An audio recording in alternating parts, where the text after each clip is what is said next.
Rachel, we ready to roll? We are, yes. Sorry, that was the All right. cue. Okay, great. Yeah, I wasn't sure. Okay, thanks everybody for joining um, this, I guess, lunch and learn or webinar or whatever you'd like to call it. And I apologize that I'm sitting here in my car as the host of the meeting, but I had scheduling issues get in the way, but I'm glad I'm able still to join it. I'm Chris Mudd. I am a land use and zoning attorney with Venable in Towson. Um, and I'm gonna just give a very brief explanation for what we're going to accomplish here, and then I'd like to go around and have everybody introduce themselves, um, so that John Herbst, who's here from the county to talk with us, knows who everybody is, and then I'm gonna sort of kick off the conversation from there. So first, the idea behind this call is to basically have a very loose conversation with John about the current status of Baltimore County's right-of-way um, conveyance and a review and conveyance process, and then to kind of maybe brainstorm on ways in which we can improve it in the short term. And I think John is going to talk to us about some changes that he'd like to see in the long term. And with that, I'm going to ask, starting with John, for everybody to introduce themselves, and then I'll just call people. It's kind of hectic uh, to just ask people to do it. So I'll just call on people and ask you to introduce yourself. So John, why don't you go first? Thanks, Chris. I appreciate you putting this together. So it's I think a good opportunity for some of us to get together and exchange ideas. So, but glad to do it. And I for those of you, I think everybody, just about everybody in this, I'm looking through the names. I think everybody I've met or knows me, either recently for real estate compliance related matters or in my past life in the private sector. I haven't been with government all that long. I've been in this role for, let's say, about almost 8 months, so less than a year. And I've been in the county attorney's office for about 2.5 years. And before that, I was in private practice and very part-time with the county on the Baltimore County Liquor Board for a few years. And before that, on the county planning board for almost 8 years. So I've been in and around county government for a long time, but I wouldn't really consider myself a career government civil servant. This piece of it is fairly new for me, and I say that because I kind of bring what I think is a little bit of a different mindset for many of the folks that have been in government their whole careers, and I think it helps me have a little bit different perspective. I understand what it's like to represent clients where time is money and delays can cost your client a significant amounts of money. And I understand what it's like to have to tell my clients, hey, this is taking longer than maybe I thought it should have. And I can appreciate the position that you all are in and having um, to explain to clients, when things in government may be taking longer than they do in the private sector. And been a little bit of an eye-opening experience for me to kind of to see how things operate on the inside. And there oftentimes are very good reasons why it's slower here. You're dealing with procurement processes that I can't. I'll give you a perfect example. I have to do a surplus sale, and I need an auctioneer. I can't just pick up the phone and call an auctioneer and hire. It has to be. There's a process we have to go through. So I'm just saying that by what kind of it as part of the intro, and how it's a little bit of a different perspective. But I do appreciate where you guys are coming from, and I want to hear from everybody on ways that we can make things run better and more efficiently. And I'll give you some of my thoughts on both, as Chris said, short-term and long-term ideas for accomplishing that goal. And I'll stop now and let everybody introduce yourselves, and we can continue that conversation. Great. Thanks. Thank you, John. Let me go to Dave Derrickson. Can you introduce yourself to the group, please? Yeah. Hi. Yeah, I'm Chris. I remember you from Yeah. my DPR days, and Adam and some others.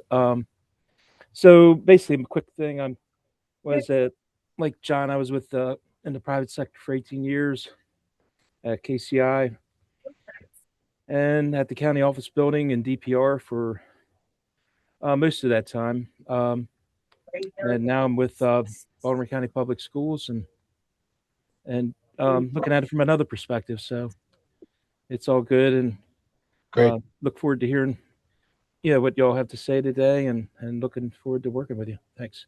All Thank you right. very Thanks, Dave. Thank you. Hey, Adam Rosenblatt. We miss you, Dave. We miss you, DPR. much. Thanks.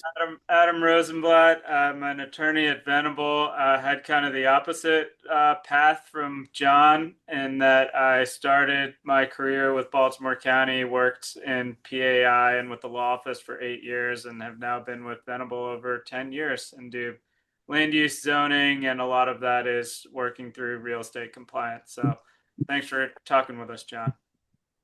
You Thanks, got it. Adam. Ben Fortcamp. Hey guys, Ben Fortcamp. I'm an attorney at HWK Law Group and Lawyers Express Title. Work with many of you. Good to see some familiar faces. And obviously, we do a lot with John and real estate compliance and the whole development review group. So glad to be here. Thank you. I see Jeff Livingston just joined, and he has my name because I think it came from a forwarded email. But Jeff, can you? We're just introducing ourselves at the moment. Hi, I'm Chris Mudd. I see that. Yeah. I'm Jeff Livingston with Baltimore County's Environmental Section Department. Been here 20 years now. And I'm I believe the only person from environmental here. You are, and Jeff, thanks for joining. I know it was late that you were asked to jump on, and I appreciate it. I'll talk more after we do introductions about sort of how things will go in this call. That's fine. Thanks, Jeff. Jason Vittori. Thanks, Chris. Jason Vittori, Smith, Gilday, and Schmidt. Been here 21 years, practicing land use, zoning development, and really not a lot more to say. Thanks. Great. Thank you. How about Dean Simek?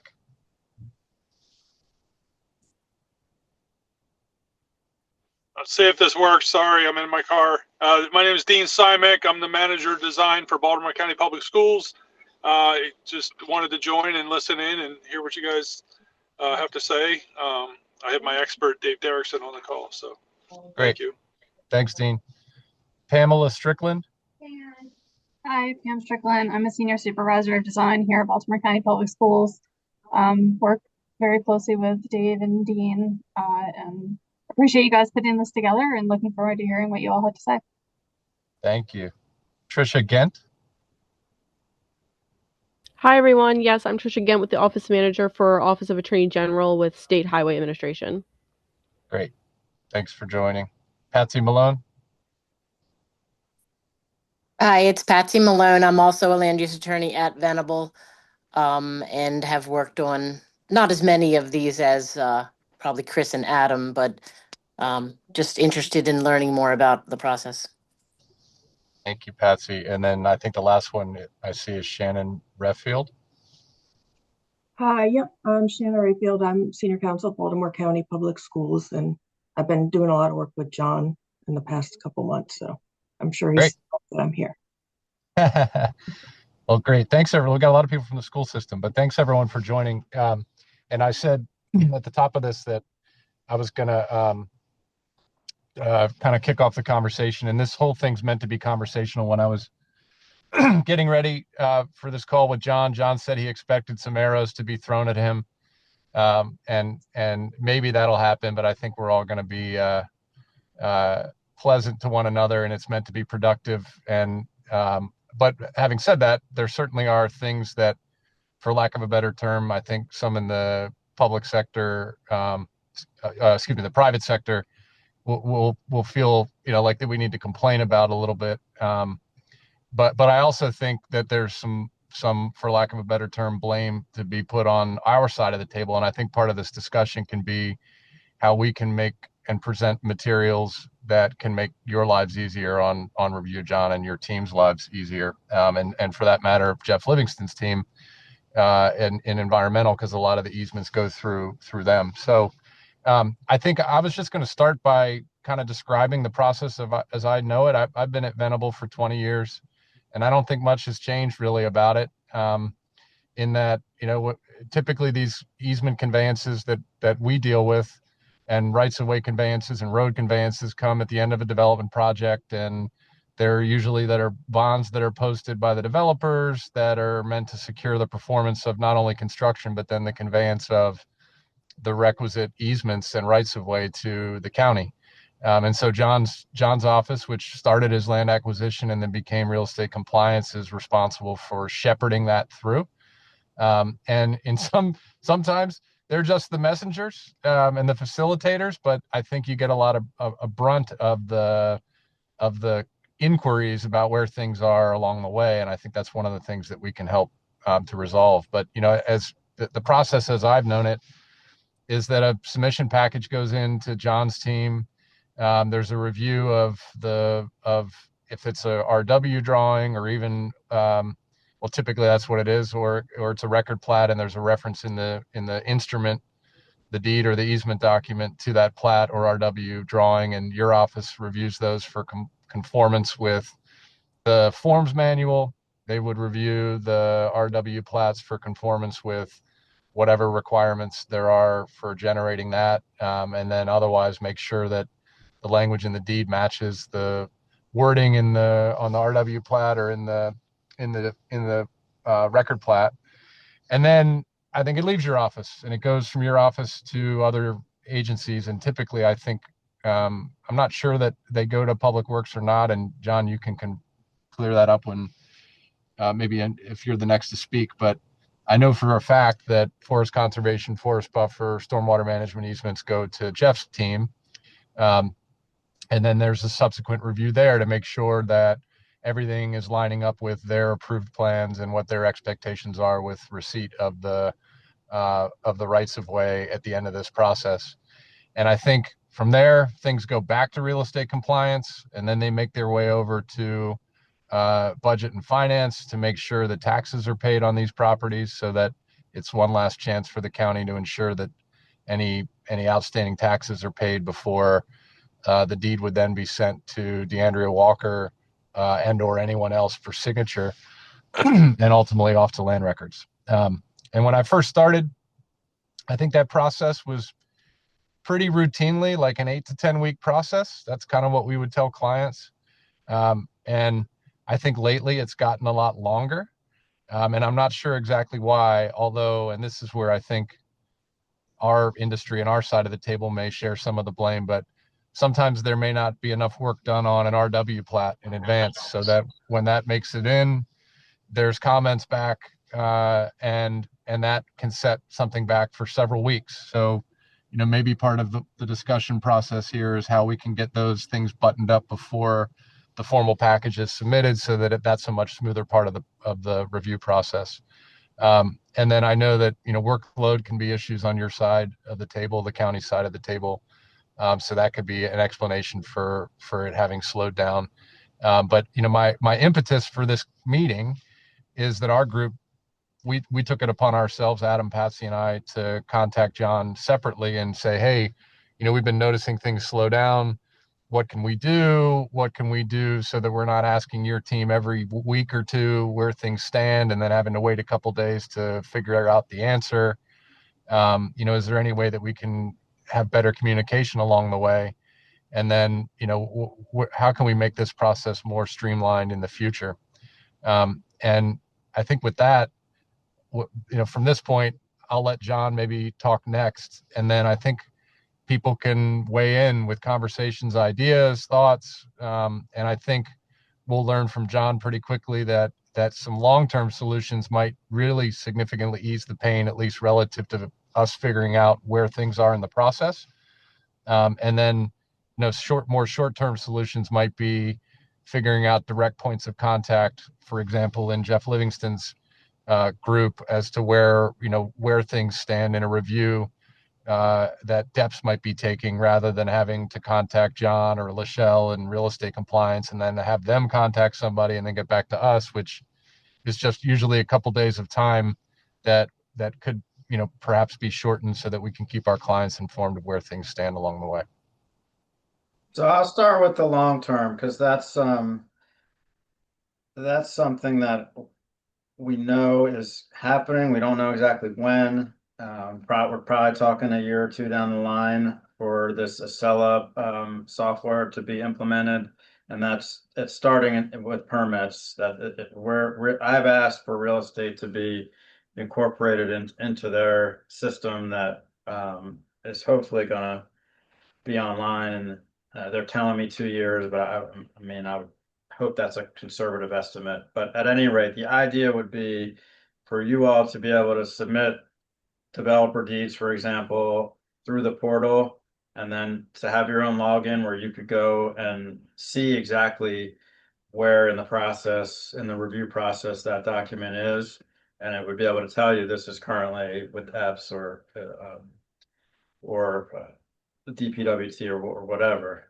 So Chris, I mean, that is a valid point, that sometimes, when something leaves our office, we don't always know exactly who's working on it and where it is. We can find out, but it's not an instant process. Like I would get an email or a phone call, and I'd have to go look into it and try to get back to the attorneys quickly. But that's not always maybe as quick as you all might like. So that's something we can work on short term, try to figure that piece of it out a little better. I can appreciate that sometimes there may be something that's been sitting where it's unclear where, whose responsibility is at a particular point in time, and you all can get frustrated and not know who to reach out to. So I get that. If you call me, I'll try to figure it out as quickly as I can. And if it's in my office, obviously we'll do what we can to move it along. If it's someplace else, we'll find out. And maybe I'll tell you, go bug Jeff or something. Yeah. But no, I get that. It's a working process where we understand that can be frustrating. Yeah, John, it dawns on me as you were talking, like I think a potential short-term solution might be some sort of notification when things move on from one spot to another. I realize the volume of things you have, that might not be practical on your end, and I'll just give an example, or like two examples. I mean, these things come in all shapes and sizes, these conveyances. Sometimes there's so much more left to be done that it really doesn't matter how long it takes, as long as it gets done. And that might be a circumstance where I don't need regular updates. But there are other times where a conveyance needs to happen in order to the county, in order to facilitate another transaction.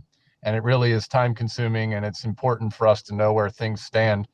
So I wonder whether might be an option where, if it's important enough for us to know where things stand along the way, that we can kind of opt into an ability to be notified when it leaves your office, then goes to whomever in Jeff's office, so that rather than, for lack, I don't want, I'm going to use these words, but I'm not trying to be a jerk, but instead of, wasting time for you guys to figure out where something is for 2 days, we already know where it is, so that we can go directly to the source and say, hey, where does this stand in your queue? Something like that.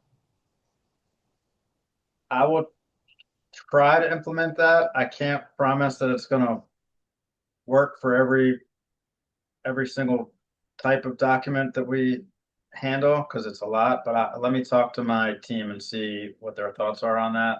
It's a good idea in theory. I'm not sure how it would work in practice. So let me talk that through with them. Sure.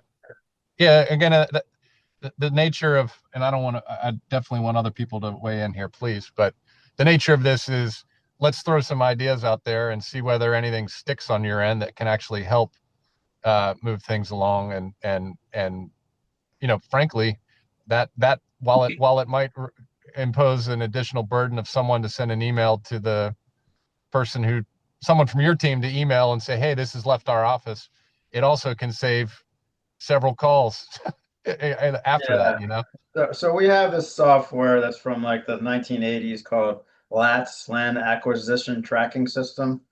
It doesn't work very well. It's only has certain functionality. It's not very good. So I actually had an hour phone call before this meeting with the vendor that the Baltimore County Office of Law is working on a case management software that we're going to have implemented, and that'll be quicker than the Acela software through PAI. But it's an internal tracking case management, which I'm sure you guys all have case management software in your practices. We don't. We literally do not have a office-wide case management system, and that's part of the problem. And from day one, I've been asking for this, and it's looking like it's finally getting moving, and maybe 6 months we'll be up and running. Knock on wood. So that'll help where I could, if I get a phone call, I could literally type in the name of a property and it'll pop up and tell me exactly where it is. I don't have that now. I've been asking for it, and hopefully we're getting that. Well, but will that track, it goes to police and it goes to highways and everybody signs off on it, whether they need to really have any input or not. But will that tell you where it is in the process? It'll tell me where it went. If it won't tell me where another department is. So that's the bigger picture software that's going to hopefully be countywide, the Acela. I don't know, Jeff, do you know, you've been in meetings on that, right? Are you looped into that? For Acela? Yeah. Yes, I've been to some of them. Yeah, so that will encompass PAI, apps, real estate. I think that should hopefully solve the global problem whenever that gets up and running. But it's going to be a while. That's a big last project. Estimate I heard for full implementation maybe like the end of 28. That's a big maybe. I'm shooting on the long side, Chris. Hopefully, the long side. Yeah. Well, are you guys still doing like a paper buck slip and attaching it to a file and it moves through the county office building that way? That's a good question. So yes and no. We're only doing that for getting documents recorded, but everything starting in, I want to say like November, right before the holidays, the county administrative officer decided she wanted to use Adobe Sign for everything. So, and this has been really good. We've had a little bit of growing pains in getting the system implemented. But we used to have to take physical files over to the AO's office and she would have stacks of it.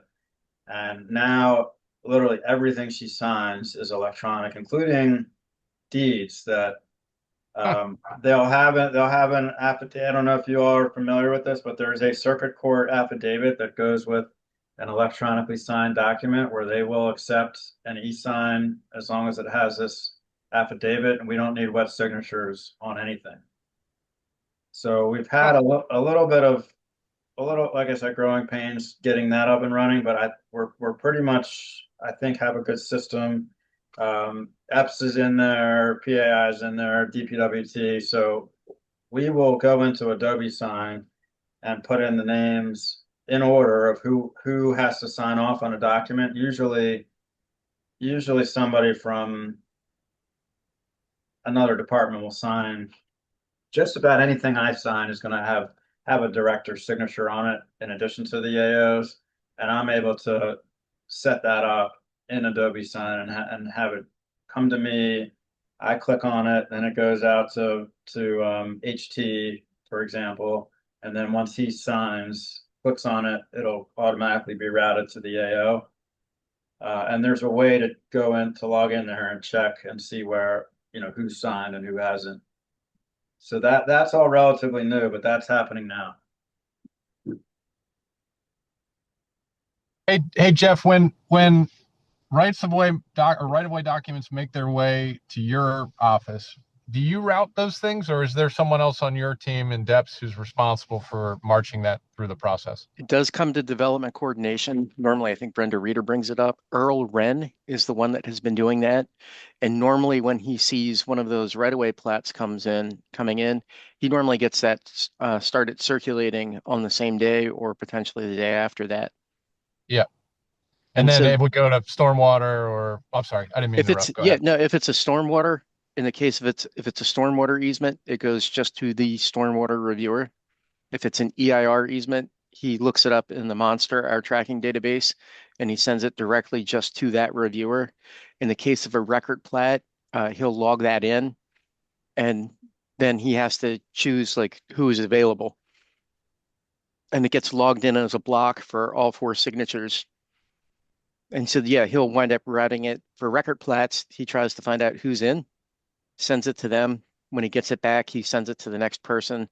At the end of the, when all the technical reviewers have initialed that it's okay, then he passes it up to HT for signature.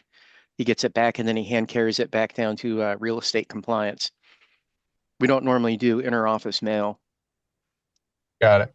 So yeah, good. One of the things when you guys were discussing, I believe, Chris, you were saying that being able to figure out who has it.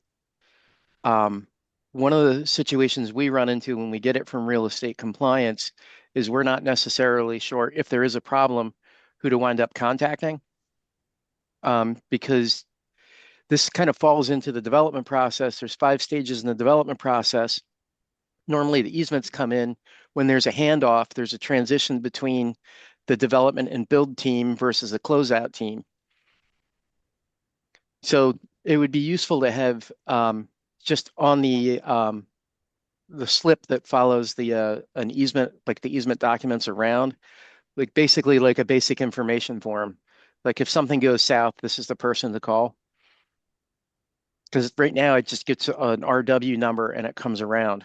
And we do wind up seeing a lot of times, I know you guys have run into it, EIR puts the comment someplace back in phase 2, or sometimes even phase 1 when you're doing a development plan. Please include the forest buffer variance notes and the forest conservation variance notes on all future plans. Well, when somebody comes in and they do their dedication of a forest buffer, forest con, they didn't have access to that note that said, please include this note on all future plans. And so it's really common for us to ask somebody to come in and put that note on the Mylar for the like a forest con easement dedication. Interesting. Yeah, and to your point too, Jeff, I think the impetus for the outreach we had to John came from a project that we had trouble tracking down. And when we ended up figuring out what the issue was, it was to resolve comments from somewhere in depths that had been made like 2 months before we received notice that those comments needed to be addressed. So that's like a significant gap of time that we would like to try and resolve so that we could, on our side of the table, so that we can figure that out sooner. And as you just said, Jeff, who do we contact? If there's a problem, who do we contact? And I don't know whether it would be too much of the Wild West if the contact from your department was directly to the firm or office that was submitting the materials, or whether it would make more sense to have the contact go to real estate compliance and then back from real estate compliance to if we had it, the applicant. But that's, I think, from our perspective, could be a significant improvement to streamline. Yeah, and also when you were saying, well, let me check my notes here. You made a comment about potential short-term solution, maybe to have people send an email out to track it, just like with phase 2 plans. You submit it to us. Again, if we had information for people that came in from the package from real estate compliance, just on the face of things, I'm not adverse to sending out an email to say, hey, we're acknowledging that we have this, and then sending an email out that says, hey, we just dropped this off at real estate compliance. Yeah. And Yep. Earl hand carries all of those. Yeah, if I you're mean, gonna I'm not. do that, just copy me on it or somebody or whoever the project manager is. Yeah, for sure. Yeah. But I mean, if what you're saying is that when those things happen, the people who made the submission get copied on that, and then you're saying, yep, we have it. And then when you have return comments, we know either to go get those comments or maybe the comments are in the email. I'm not looking to create more work for you guys necessarily, but as long as we know so that we don't Well, lose time to go retrieve the comments. yeah, I would prefer that this is just a short-term solution.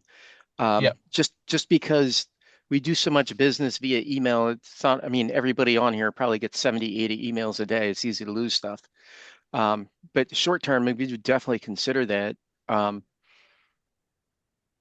mean, I think that would be very helpful. With regards to comments that get made early on in the development process that need to be carried on through the all 5 phases of development, that would really probably be mostly the new system.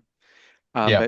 But I've got that on my list of things to take into consideration. How do we wind up capturing all these comments that say, please include these on all future plans?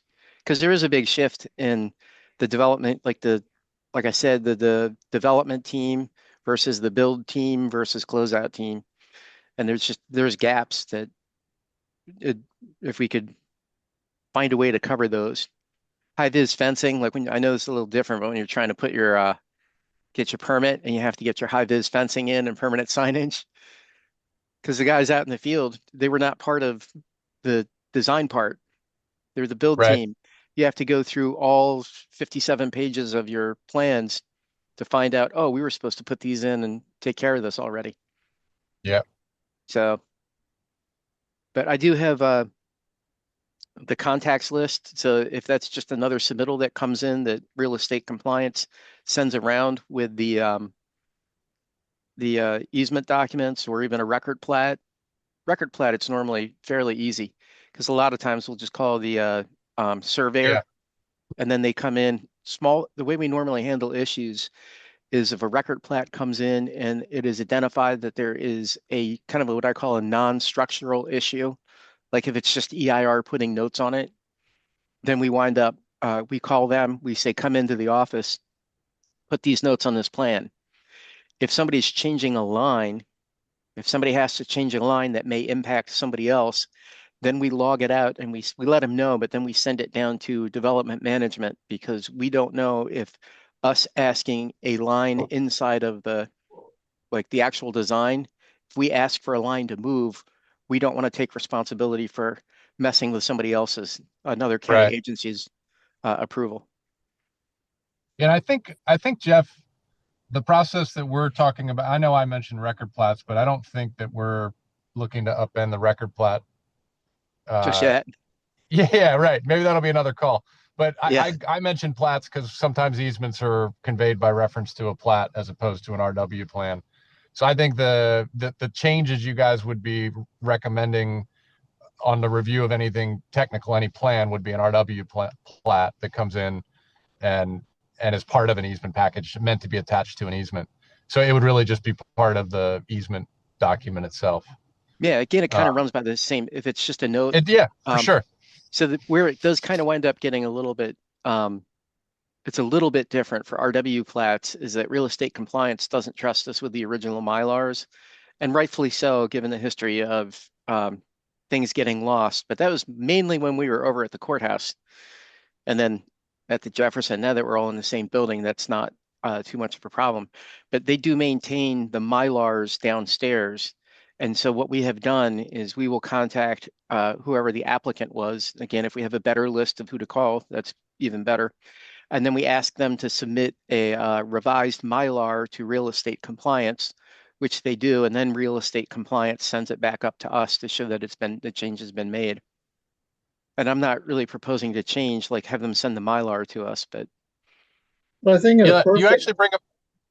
I Go was ahead, just Ben. gonna say, in a perfect world, all, you know, every concern from every department is addressed before a Mylar Yeah, is submitted. we do have what we call a PRP, preliminary review, where if you have changes to you can send us not the actual Mylar, but the PDF and say this is what we're thinking, and then there'll be some back and forth with our engineers.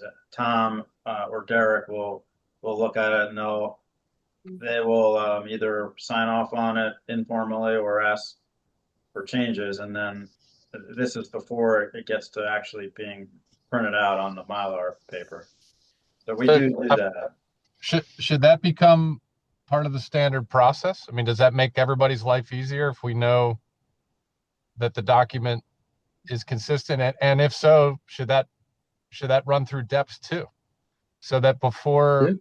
the easement package is submitted, you have an electronic back and forth of a review? we I've actually, kind of always operated that way. I don't know. I just, and I preferred it when I was at real estate compliance to see, a Yeah. final before somebody submitted a Mylar, because it's my understanding that Mylar paper is kind of expensive. So engineers don't want to provide it and then keep redlining it. So if we could accomplish all that before the final submission, I think that's the most productive way. I agree with that. I have no problem with that. And we have been doing that. Not everybody does it. I guess maybe people don't know to ask. I would, yeah, I like the idea. I would, of course, have to run that past Brady, but it seems to me that if the reviewers wind up getting either an electronic or a paper review copy, um, then they could basically say, give like an approval with conditions that you have to do X, Y, Z. And then it would basically, when the Mylar comes in, it would just basically go for one quick review by one group before it goes up to the director for signature. Hey, John. Yeah. Yeah, I had been told a little while back, or a rumor was starting that PRPs were being discontinued, but that's not true. No, that's not true. Okay, cool. The like I think that would be super productive to do that way.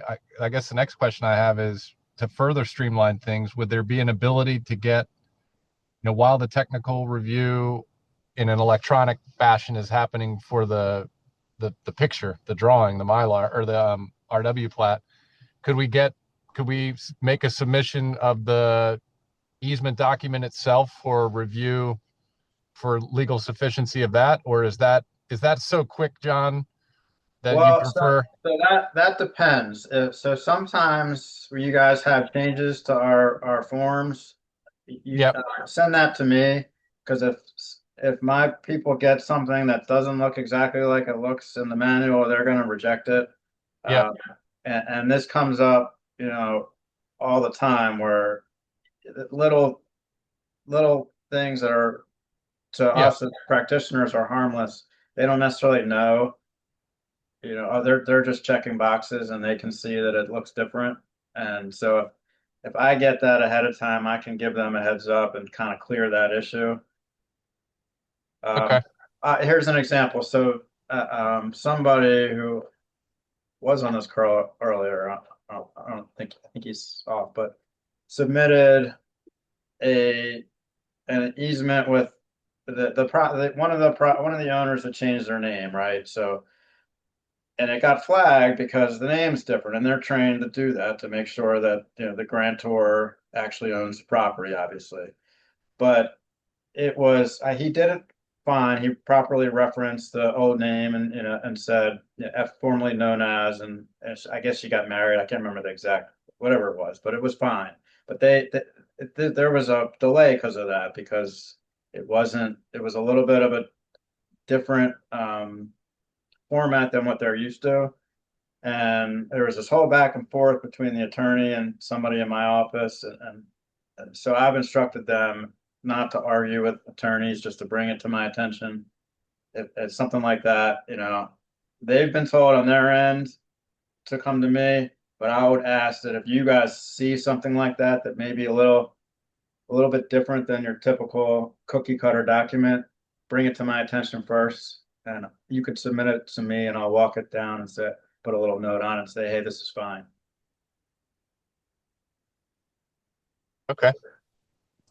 How And long, then- John, am I right that that part of the process probably can't take very long for your office, right? I mean, just unless there's a lot of volume. No, and I mean, it kind of depends on the week, but Yeah, sure. typically no, they're turned around fairly quickly. So the hangups then probably are mostly the reviews of the drawings themselves. Yeah, I think that's probably the bottleneck here. And then and sometimes, and this has come up too, where like one of the engineers, he'll have a very minor comment, and then it gets corrected on your guys' end, and then it takes them a week or two to just to Sure. and Yeah, of course. that shouldn't happen. I've told them, you know, if it's a really small issue that you're asking to be corrected, don't put it back in the queue and wait 2 more weeks. That's ridiculous. Let's get it turned around. And Okay. they're the way they've always kind of thought about it is they have a stack and they want to go in order and not put anything at the top. And so what I've tried to tell them is if it's something really simple and you can get it off your desk, do this the quick and easy ones, just get them out. And it's okay Yeah. to sometimes go out of order. Yeah, I've found that we've been trying to get the engineering firms that we work with to do the pre-review, and I've found the ones that do that, the package makes its way through much faster. And I wonder if we can get word out to them in a formal way to say that they should be doing that, or maybe they have to do that before they submit, so that we can try and avoid some of the hiccups that happen along the way if you don't do that. Because I knew about PRPs for obvious reasons.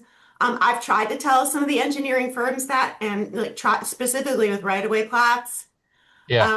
And you know, tried, and they're for the most part they're unfamiliar with the fact that it exists, and it gets kind of wonky when you try to push them into that lane to expedite your work. So I think Yeah. it's probably worthwhile, and maybe for some reason my word's not valid anymore. But if this, if somehow someone else wanted to deliver that message in a form that engineers believed, you know, it could be helpful. Maybe, John, I know that you went to the BCEA, and not that you have to have a whole new presentation on it, but maybe getting word out through the BCEA that this is how you want things done could be helpful. And of course, we a lot of times the people on this call, and maybe a handful of others, are the ones who are assembling the packages together. And if we have to give the directive that that's how you all want it done, then I think that could make everybody's life easier. I have a Yeah, question. I mean, it's not, you don't have to do it that way, but it'll definitely speed things up and save you the expense of having to print the Mylars. So, John, is a PRP, is that a platform, or is that just a process? Like that's like our preliminary review process. Okay, so the if we're going to be reviewing packages electronically, I would wonder what platform we're in. I'm like a big fan of not doing official business via email because it just gets lost in the shuffle. So like distributing would be a question, not necessarily an issue, but a question. And we can work on that, discuss that later. We actually used to do preliminary, we called them courtesy reviews back when I first started in environmental. And that was up until about 2007 or 2008. Just before everything crashed, we were getting so many documents in hand over fist. We basically stopped doing courtesy reviews. So, but again, I'm not necessarily against it. It's just a matter of the actual nuts and bolts of how it works. Sure. And I think we don't need to solve everything here, but having this idea out there, and maybe John and Jeff and Brady chatting about how we could, in a coordinated way, facilitate these reviews, with in some sort of process. I think that would be helpful for our industry for sure. I have a practical question too. What utility is there anymore for Mylars? Keeps the Band-Aid companies in business. Those things leave a vicious cut. Like, seriously, isn't everything digitized anymore? Why do we need Mylars? And maybe nobody can answer it. I don't know. I think it's a line based on like durable material or something like that.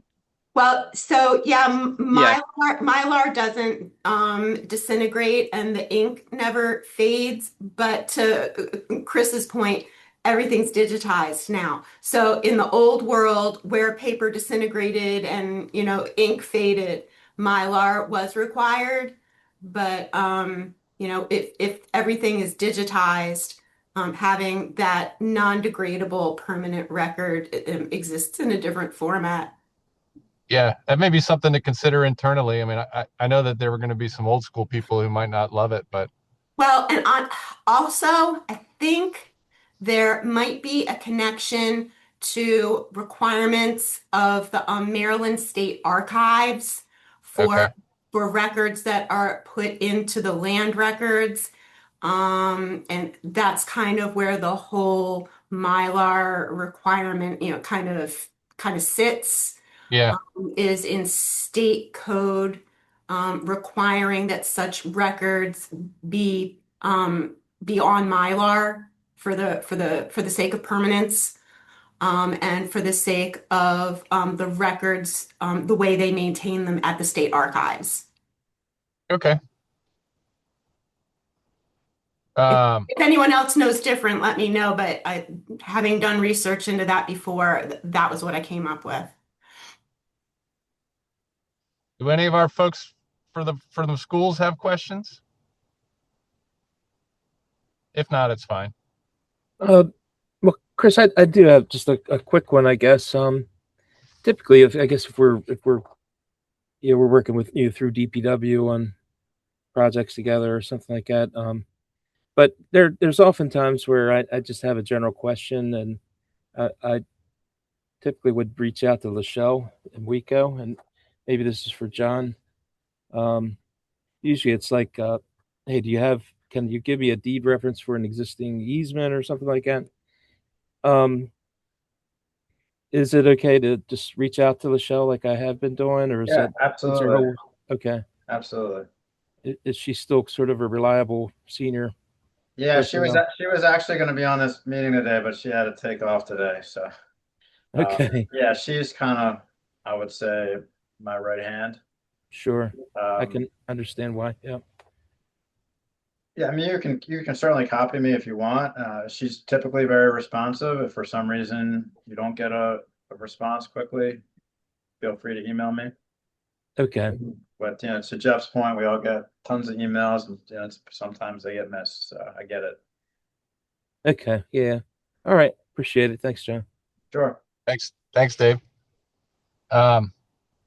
Anyone else? And if not, I'll give you a chance to speak up, of course. But if not, I think we set this for an hour and a half, but I figured it might go for an hour, and I think we've had some productive conversation with some good ideas. But I'll open the floor one more time for anyone else who might want to ask anything or offer anything.